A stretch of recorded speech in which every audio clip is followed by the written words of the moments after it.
Shout out po. Magandang umaga po. Kumusta po kayong lahat? Sana po kayo masaya. Sana po malakas lahat ang ating mga katawan, ng inyong mga katawan at mga kalusugan. Sana'y nasa maayos kayong lahat. Ngayon pong umagang ito ay ayos na.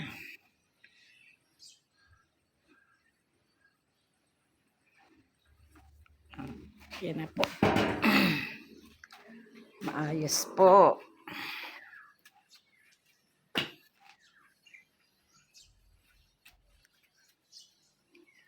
Kumusta po kayo?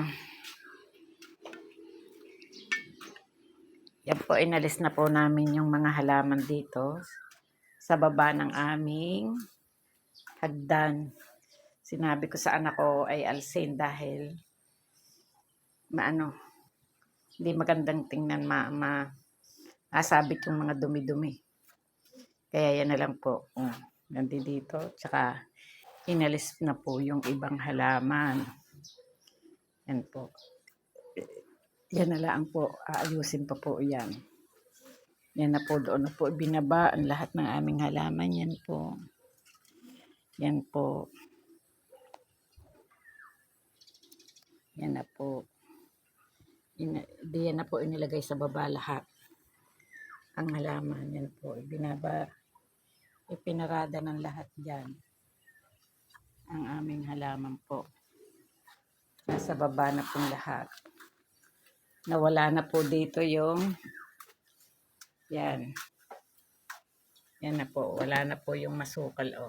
Wala na po. Yan na po. Ito po, ang dami na naman pong bunga ng aming bell pepper. Yan po. Ang daming bunga na naman po. Yan na po. Ang daming bunga po. Masipag mamunga. Yan na po. Inalis ko na rin po dito ang saging yan. Inalis ko na po dito ang saging na napakarami. Inalis po namin din ay 10 puno. Dahil madilim po, naapektuhan po ang loob ng bahay, nadilim po. Yan na po. Ang aming pinagagawa kahapon, inayos namin ang mga tayo ng halaman. Yan na po. Yan na po. Yan na po. Yan po ang aming mga doggy. Yan po ay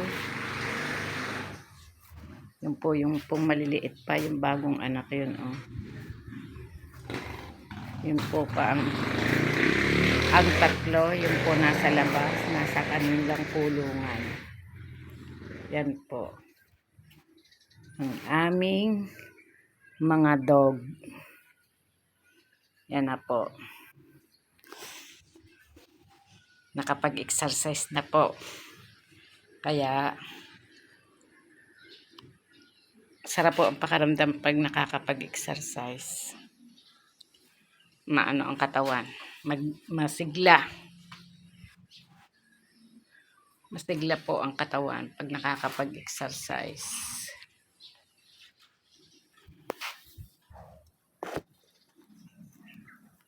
Yan na po. Mga anak ko po ay nabili ng pang-ulam. Pawis po, nag-exercise po.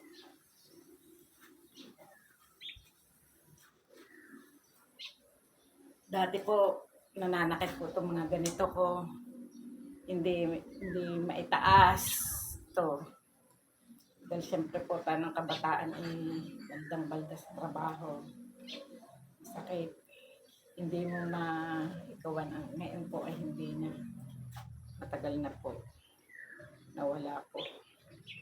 At saka dati po ako laging parang pakaramdam ko lagi akong ma-balance. Parang lasing ay nawala po. Nawala po yun. Yung pala ay dala ng pag-edad, yung ganun na balance.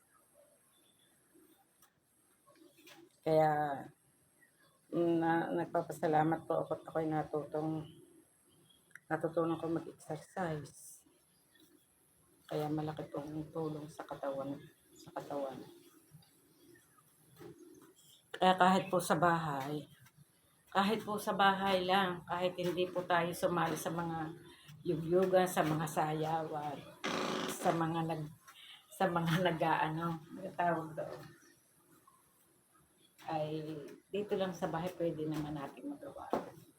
Dahil ako nga po ay tamad lumabas. Nalabas lang po ako pag sisimba, pag may importanteng pupuntahan. Yan po. Kaya dito lang po sa bahay, magsayaw-sayaw tayo. Ganyan. Hindi po. Sayaw-sayaw tayo. Pawis-pawis. Ganyan. Sayaw na sayaw. May paganyan-ganyan pa. Kahit tapili-pili. Kung ganun po, magagalaw po tayo ng magagalaw. Kaya kailangan po natin igawa ng ating katawan. Ganyan. Ganyan po. Kembot. Ganyan po.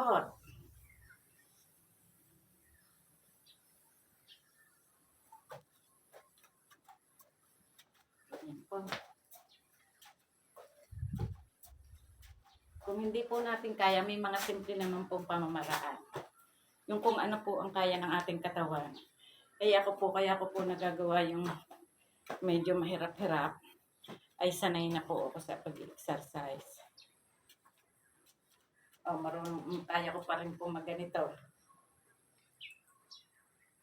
Ganyan po. Yan po. Ganyan po. At ganito. 1, 2, 3. Ganun po. Yan po ay wag gagawin ng isang kasing edad ko na kaya ko po yung nagagawa ay sanay po akong mag-exercise. Yung pong mga hindi po sanay yung bago lang, wag po yung gagawin. Dahil hindi po yung yung magaganyan lang po na magaganyan. Maganyan-ganyan po, ganyan lang po. Pwede na po yun. Pero yung pinakita ko kanina, wag po ninyo yung gagawin. Dahil po ay hindi po dapat. Dapat yung pong mga simple lang. Kaganyan. Ganyan-ganyan. Yan po. Yun po ay pwede lang sa sanay na mag-exercise. Dahil sa pulmero po masakit katawan. Ganyan po. Ganyan po.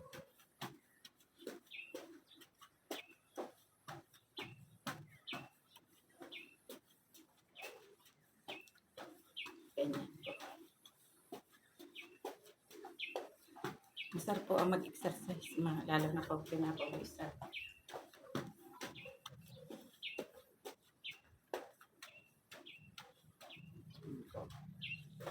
Share ko lang po yun sa inyo. Dahil, ang pala ho ng ating katawan ay pinakamabisa sa ating kalusugan, tamang pagkain, tamang pagtulog, at pag-i-exercise. Yun po pala ang pinakamahalaga, lalo na sa mga katulad ko senior. The best po yun.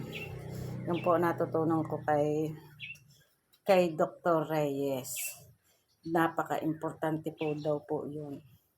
At yun ang napaka-number 1. Tamang pagtulog, tamang pagkain,